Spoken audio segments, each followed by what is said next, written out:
শুনছেন? কারা কারা বৃন্দাবন গেছেন? হাত তুলুন দেখি। সবাই সবাই ওরে বাবা, এ সবাই গেছে বৃন্দাবনে, প্রায় সবাই। আচ্ছা, বৃন্দাবনে কি করতে গেছিলে? বলে বেড়াতে গেছিলাম, পকেটে খুব পয়সা, বেড়াতে গেছি বৃন্দাবন। তাহলে আপনাদেরকে একটা কথা বলি বাবা ও মায়েরা, ভালো করে শুনে নাও। যদি বৃন্দাবন যাওয়ার ইচ্ছে হয় বা কোনো তীর্থধামে যাওয়ার ইচ্ছে হয়, তীর্থধামে কোনো দিন অভক্তদের সঙ্গে নিয়ে তীর্থে যাবেন না। এক নম্বর কথা, অভক্তদের সঙ্গে নিয়ে কখনো তীর্থে যাবেন না। হ্যাঁ, অভক্তদের সঙ্গে নিয়ে যদি গেছেন তাহলে তারা শুধু হোটেল খুঁজবে আর বাথরুম খুঁজবে, আর কিচ্ছু খুঁজবে না। ওই জন্যে অভক্তদের সঙ্গে নিয়ে কখনো যাবেন না তীর্থধামে, এক নম্বর। দু নম্বর, তীর্থধামটা বেড়ানোর জায়গা নয়, বেড়াতে যাবেন না। অনেকেই জিজ্ঞেস প্রশ্ন করে, কোথায় যাচ্ছিস রে? বলি বেড়াতে যাচ্ছি। কোথায় বেড়াতে যাচ্ছিস? ওই তো পুরীধাম বেড়াতে যাচ্ছি। পুরীধামটা বেড়ানোর জায়গা? পুরীধামটা বেড়ানো? পুরীধামটা একটা তীর্থস্থান। তীর্থ মানেটাকে জানতে হবে, তীর্থ।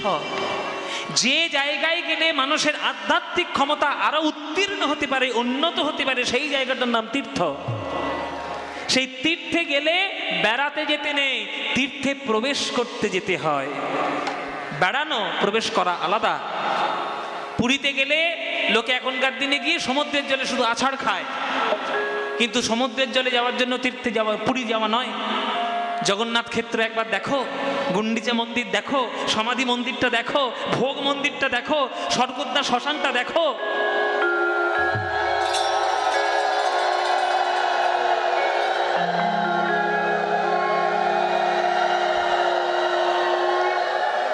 হরি বল, হরি।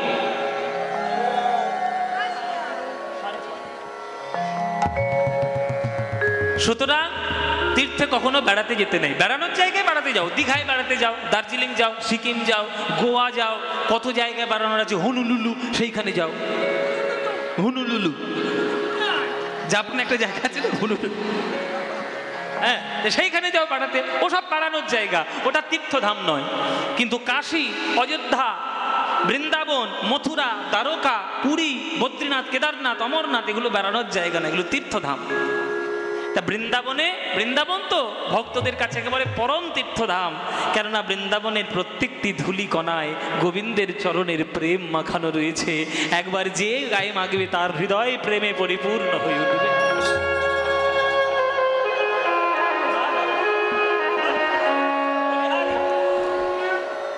তাহলে চলো মায়েরা, সবাই মিলে আজকে আমরা একটু লীলার মধ্যে বৃন্দাবনে যাই। চলে রে আমার মন মধুর বৃন্দাবন, যমুনা পুলিনে যেথা মধুর বৃন্দাবন। ওরে চলে রে আমার মন মধুর বৃন্দাবন, যমুনা পুলিনে সেথা তোমারে দিব। চলে রে আমার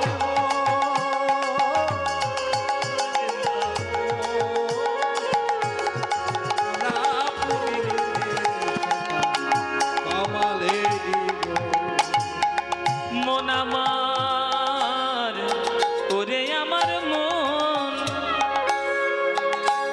ওরে দেখ হৃদয়ে তাকিয়ে, তোর হৃদয় হলো বৃন্দাবন। ওই বৃন্দাবনে আমার গোবিন্দ দাঁড়ায়ে আছে মদন মোহন। একবার দেখ রে মেলে তোর দুই নয়ন, দেখবি হৃদয় মাঝে তোর প্রেমে থাকলে, দেখবি হৃদয় মাঝে তোরই হয়েছে শ্রীধাম বৃন্দাবন। তাই মনরে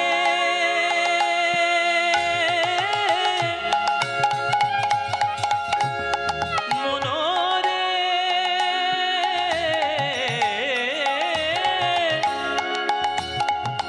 আমার কোন চল রে মধুর বৃন্দাবন, সেথায় যাবি প্রেম কুড়াবি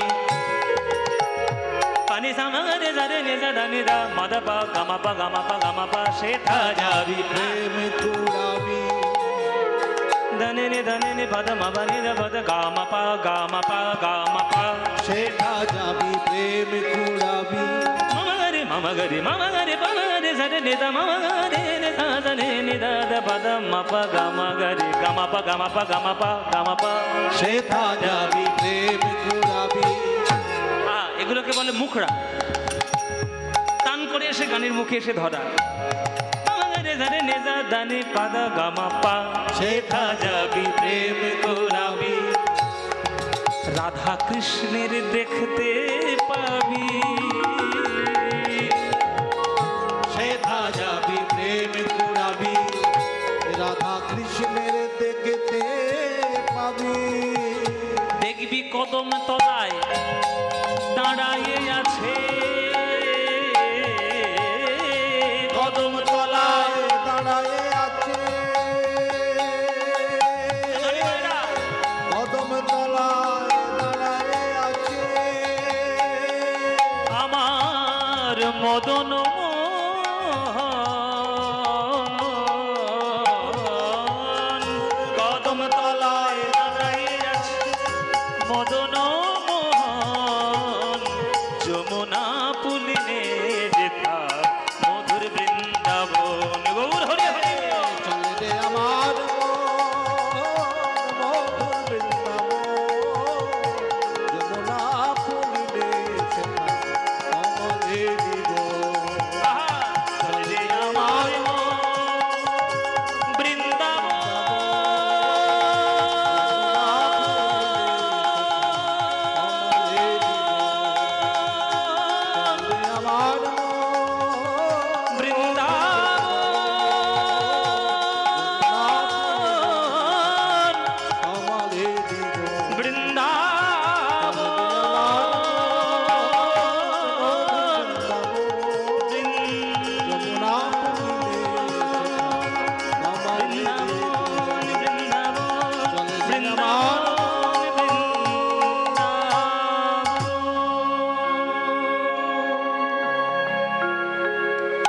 সবাই বলুন বৃন্দাবন ধাম কি বৃন্দাবন ধাম কি বৃন্দাবন ধাম কি শ্রীমতী রাধা রানী কি শ্রীমতী রাধা রানী কি শ্রীমতী রাধা রানী কি बोलो प्रेम से राधे राधे बोलो राधे राधे बोलो राधे राधे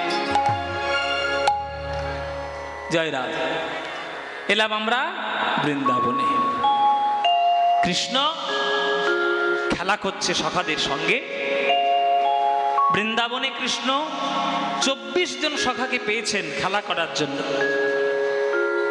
12 জন প্রধান সখা 12 জন উপসখা এই 12 24টা সখা এই 24টা সখার নাম তোমরা সবাই জানো মায়েরা প্রত্যেকের নাম জানো কি হলো এখানে এই এই গান শেষ হতে যায় এখনো লোক আসছে এই আস্তে আস্তে আস্তে এই মেয়েগুলো যেইখানেই যাবে সেইখানেই ঝগড়া বাঁধাবে না না দাঁড়াতে পারছে না গান হয়ে গেছে 2 ঘন্টা হয়ে গেল এখন সবে কীর্তন শুনতে আসছে এসছে আর লাস্টে আসবে ফার্স্টে এসে বসবে আস্তে আস্তে এসো কীর্তন শুনতে সে ঘাড় ভেঙে ফেলো না ধীরে ধীরে এসো যদি বসার জায়গা থাকে বসে পড়ো না বসার জায়গা থাকলে দাঁড়িয়েই পড়ো যেমন অবস্থায় আছো দাঁড়িয়ে পড়ো কেননা এত লোক সংখ্যা বেড়ে গেলে আমার তো কিছু করার নেই বাবা আমারও কিছু করার নেই আর বসাক বাবুরও কিছু করার নেই এই পাঁচিলটা নতুন করে ভেঙে আবার কি নতুন পাড়া তৈরি করবে যত এত এত ভক্ত সংখ্যা চলে এসছে কি আর বলবো জয় নিতাই এসব এসব আবেগ ভক্তের আবেগ সব আর ধীরে ধীরে বাবা ধীরে ধীরে শান্তি বজায় রাখো শান্তি ভঙ্গ করো না হ্যাঁ ধীরে ধীরে বসো কারোর ঘাটটার ভেঙে ফেলো না জয় নিতাই কি বলছিলাম যেন কৃষ্ণের 24টা বন্ধু কৃষ্ণের 24টা বন্ধুর প্রত্যেকের নাম তোমরা জানো বাবা জানো না কয়েকটা হয়তো জানা আছে তাহলে 24টা বন্ধুর নামগুলো বলে দিই, তুমি একটু হাতে করে গুনে নিও মায়েরা। দেখো গুনো: শ্রীদাম, সুদাম, দাম, বসুদাম, সুবল, মহাবল, সুবাহু, মহাবাহু, স্তককৃষ্ণ, অর্জুন, লবঙ্গ, মধুমঙ্গল। কজন হয়েছে? 12। এই 12টা হচ্ছে কৃষ্ণের প্রধান সখা। এবার 12 জন ছিল উপসখা। এবার উপসখার নামগুলো শোনো, গোনো আবার: হলায়ুধ, বরুথপ, গন্ধর্ব, কিঙ্কিনী, অংশমান, ভদ্রসেন, বসন্ত, বিলাসী, উজ্জ্বল, কপিল, কলবিঙ্ক, পুণ্ডরিক। কজন গেল? এই 12 12 12 12 24। এইবার কৃষ্ণেরও যেমন 24টা বন্ধু ছিল, তত্ত্বের দিক দিয়ে পদকর্তা এবং শাস্ত্রকারগণ বলছেন আমরাও হচ্ছি 24টা বন্ধুর অধিকারী। আমরা মানুষ, আমাদেরও প্রত্যেকের 24টা বন্ধু আছে। কে কে? গীতায় লেখা: ভূমিরাপহনলো বায়ু খং মনা বুদ্ধিরেব চ অহংকার ইতি ইয়ং মে ভিন্না প্রকৃতিরষ্টধা। ভূমির আপ, অনলো, বায়ু, খং মানে পঞ্চতত্ত্ব। তাহলে 5টা। ভূমির আপ, অনলো, বায়ু, খং 5টা হয়ে গেল।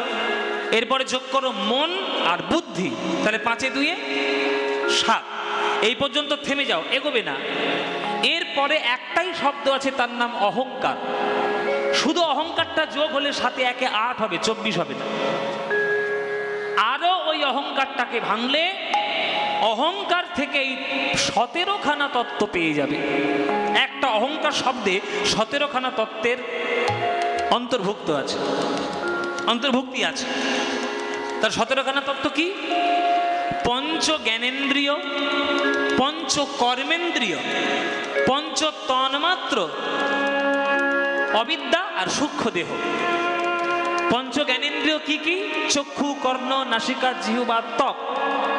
পঞ্চ কর্মেন্দ্রিয় কি কি? মুখ, পাদ, পানি, বায়ু, উপস্থ। পঞ্চ তন্মাত্র কি কি? রূপ, রস, শব্দ, গন্ধ, স্পর্শ। অবিদ্যা আর সূক্ষ্ম দেহ। এই 17খানা তত্ত্ব দিয়ে অহংকার তৈরি।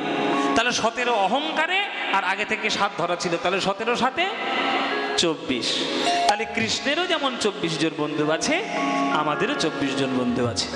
হ্যাঁ, তাই কৃষ্ণ আমার খেলা করছে বৃন্দাবনে, হুড়ুহুড়ি খেলা, গড়াগড়ি খেলা, হ্যাঁ, সখাদের সঙ্গে বিভিন্ন ধরনের খেলা। হ্যাঁ, কেহ করে হুড়াহুড়ি নিজ অঙ্গ ঠেলা ঠেলি, কেহ করে হুড়াহুড়ি নিজ অঙ্গ ঠেলা ঠেলি, কেহ করে হুড়াহুড়ি নিজ অঙ্গ ঠেলা ঠেলি, কেহ করে হুড়াহুড়ি নিজ অঙ্গ ঠেলা ঠেলি, কেহ করে হুড়াহুড়ি নিজ অঙ্গ ঠেলা ঠেলি, কেহ করে হুড়াহুড়ি নিজ অঙ্গ ঠেলা ঠেলি। এই যে তোমরা মায়েরা, বাবারা, বলো জগতের সব থেকে দুষ্টু ছেলেকে? জগতে একদম 1 নম্বর দুষ্টুকে? এই তো চারিদিকে ছবি আছে, চারদিকে তার ছবি টাঙানো, চারিদিকে দেখবে ছবি ছবি টাঙানো। দুষ্টু, শুধু দুষ্টু নয়, 1 নম্বরের চোর। তোমাদের এই ফুলিয়াতে চোর আছে নাকি? ফুলিয়া চোর নেই? চোর সব জায়গায় আছে। চোরেদের রাজা চোর হচ্ছে কৃষ্ণ। হ্যাঁ, কৃষ্ণ বলছে আমার তো এমনি নাম বদনাম, চোর হয়েই আছে। যাই করবো কেন, লোকে মানবে কেন, মানলেও বা কি, না মানলেও বা কি। কৃষ্ণ চোর কেন? তারও তত্ত্ব আছে। চোর কি করে? মানুষের সম্পত্তি হরণ করে মানুষকে নিঃস্ব করে। কৃষ্ণ তাই করে। অর্জুনকে কৃষ্ণ বলেছিল যে অর্জুন, আমাকে যে ভালোবাসবে আমি তার সর্বনাশই করে ছাড়ব। এবার তোমরা ভেবে দেখো কৃষ্ণকে ভালোবাসবে কিনা। কৃষ্ণকে যদি ভালোবাসতে চাও তাহলে মানসিক প্রস্তুতি নিয়ে রেখো, তোমার সর্বনাশ হবে। কৃষ্ণ সব একে একে হরণ করে নেবে, সব নিয়ে নেবে। বাবা মা নিয়ে নেবে, ছেলে মেয়ে নিয়ে নেবে, সম্পত্তি নিয়ে নেবে, টাকা পয়সা নিয়ে নেবে, গয়নাকাটি নিয়ে নেবে, সব কিছু নিয়ে তোমাকে একেবারে ভিখিরি করে ছাড়বে। তো ভক্ত বলছে তাহলে যে ভিখিরি করে আমাদের ছাড়বে তাকে আমি ডাকবো কেন? কি করতে ডাকবো? ভগবানকে আমরা ডাকবো কেন? যাতে দোতলা বাড়িটা পাঁচতলা হয়। হ্যাঁ, ভগবানকে ডাকবো কেন? ছেলেটা যাতে ভালো চাকরি হয়, মেয়েটা যাতে ভালো পাত্র হয়, এই জন্যই তো ভগবানকে ডাকবো। তা আমার সব যদি ভগবান নিয়েই নিল তাহলে ভগবানকে ডাকবো কেন? বলে বাবা ভেতরের কথা তো বুঝতে হবে। দেখবে সর্বস্ব নিঃস্ব না হলে ভগবানকে সামনে কেউ দেখতে পায় না। হরি বল। কেননা সব কিছুর মধ্যে তুমি ঘিরে থাকলে তুমি সব দেখবে, ভগবানকে দেখবে না। আর একে একে যখন ভগবান সব কিছু হরণ করে নেবে তখন দেখবে একবারে এক বাক্যেই বলবে, হে ভগবান এখন তুমি ছাড়া আমার আর কেউ নাই। নিঃস্ব না হলে গোবিন্দের সর্বস্ব কৃপা পাওয়া যায় না। তাই ভগবান চোর একে একে চুরি করে, কাম ক্রোধ লোভ মোহ সম্পত্তি সমস্ত কিছু চুরি করে নিয়ে ভক্তকে নিঃশেষ করে দেয়। কেন না নিঃশেষ যখনই সে হবে তখন নয়ন জলে কাঁদতে কাঁদতে হা কৃষ্ণ বলে সে ডাকবে, তবেই ভগবান পাবে, তবেই সে ভগবান পায়।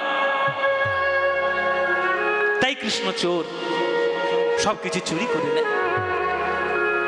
সেই কৃষ্ণ কি করছেন? গড়াগড়ি দিচ্ছেন, সখাদের এঁঠো আম কেড়ে নিয়ে খেয়ে নিচ্ছেন। বলে ভগবান এমন করছেন কেন? যার রোমকূপ থেকে কোটি কোটি ব্রহ্মাণ্ডের জন্ম হয় সেই ভগবান গড়াগড়ি দিচ্ছে ধুলোয়। তখনই সম্ভব যখন ভক্ত তার প্রেমের টানে তাকে বেঁধে রাখবে, তাই না? ওই জন্যই তো কাজী নজরুল ইসলাম গান লিখেছিলেন, খেলিছ এ বিশ্ব লয়ে বিরাট শিশু। যে গান লেখেনি, শোনোনি গানটা? খেলিছ এ বিশ্ব লয়ে, হ্যাঁ আবার গেয়ে দেবো। সকালে এক রাউন্ড হয়ে গেছে গানটা। হ্যাঁ, আমার এক দিদি গান করতে এসছে, সুভদ্রা দি, গেয়ে দিয়েছে অলরেডি। আমি আবার গাইবো? হ্যাঁ, ও তোমরা ছিলে না? বলে আমরা ছিলাম না, আমরা শুনিনি, আমাদের আবার শোনাতে। ভগবানের রোমকূপ থেকে কোটি কোটি ব্রহ্মাণ্ডের জন্ম। সেই ভগবান প্রেমের পাল্লায় পড়ে আজকে ধুলোয় গড়াগড়ি দিচ্ছে, এঁঠো আম খাচ্ছে, সখাদের কাঁধে নিয়ে ছুটছে, সব তার খেলা। আমি প্রথমেই বললাম না বাবা যে আমাদের অস্তিত্ব থাকলেও কিচ্ছু ক্ষতি নেই, না থাকলেও কিচ্ছু যায় আসে না। ভগবান হচ্ছে আসল। খেলিছ এ বিশ্ব লয়ে বিরাট শিশু,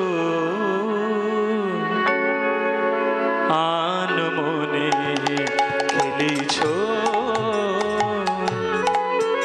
এ বিশ্ব লয়ে বিরাট শিশু,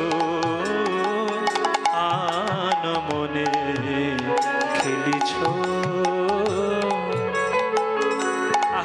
দেখুন, প্রলয় সৃষ্টি তব পুতুল খেলা, প্রলয় সৃষ্টি তব পুতুল খেলা, নিরজনে প্রভু নিরজনে খেলিছ। এসব গান, এর থেকে আমি তো বুঝতেই পারি না যে এর থেকেও আধুনিক গান আবার কি হতে পারে। কাঁচা বাদাম ভাজা বাদাম আধুনিক গান, হ্যাঁ আধুনিক গান। যে গেয়েছে ক্ষতিটা, যে গেয়েছে দোষটা তো তার নয়, যাদের মাথার মধ্যে কুবুদ্ধি ঢুকে আছে তাদের। কেননা কাঁচা বাদাম ভাজা বাদাম সে গায়ে গিয়ে তার জীবন বিক্রি করতো, এরা ব্যবসা করার জন্যে ভাইরাল করে দিয়েছে আর কি। কিন্তু এই আপনারা জেনে রাখবেন, আপনাদের ভাগ্য আর আমাদের ভাগ্য অনেক ভালো যে আমরা বাংলায় জন্ম নিয়েছি। যে বাংলায় গৌরহরির চরণ পেয়েছি, যে বাংলায় রবীন্দ্রনাথ ঠাকুরকে পেয়েছি, আর সেই বাংলায় কাজী নজরুল ইসলামের মতো একটা কবিকে আমরা পেয়েছি। এক একটা গান হীরের থেকেও কোটি গুণে উজ্জ্বল, যদি কেউ সেই গানের মানে করতে পারে।